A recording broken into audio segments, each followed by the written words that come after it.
We are covering fixed income portfolio management strategies for the Series 65 exam, focusing on concepts like laddering, barbells, bullets, and immunization. Let's begin with the three primary passive strategies.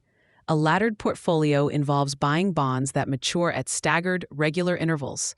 For example, 1, 2, 3, 4, and 5 years from now. The main advantage is mitigating reinvestment risk. As each bond matures, you reinvest the proceeds. So you are never forced to reinvest the entire portfolio at a time when interest rates may be unfavorable.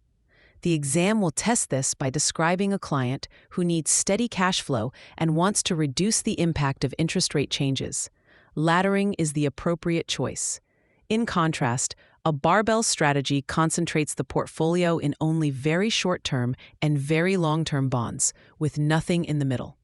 The short-term bonds offer liquidity, while the long-term bonds provide higher yields. This is more aggressive than laddering due to the significant allocation to long-duration bonds. An exam trap is to confuse this with a bullet strategy. A bullet strategy is designed to meet a specific future liability, like college tuition needed in exactly 10 years. The advisor would buy bonds that all mature around that 10-year target date, delivering a lump sum of cash when needed. A helpful mnemonic is, a barbell balances both ends short and long. A bullet hits a bullseye target date, and a ladder climbs step by step through time. Another critical concept is immunization, a strategy to shield a portfolio from interest rate risk. This is achieved through duration matching. Duration is a measure of a bond's price sensitivity to changes in interest rates. To immunize a portfolio, you align the portfolio's duration with the investor's time horizon. If a pension fund has a liability due in 7 years, it would build a portfolio with a weighted average duration of 7 years. In theory, as interest rates fluctuate, any loss in the bond's market value will be offset by the change in income from reinvesting coupons, preserving the portfolio's target value. The exam will not require you to calculate duration, but it will test the concept. A question might describe a defined benefit plan needing to fund future payouts and ask for the best strategy. The answer will involve duration matching. Finally, let's discuss active strategies, particularly bond swaps. A bond swap is simply selling one bond to buy another.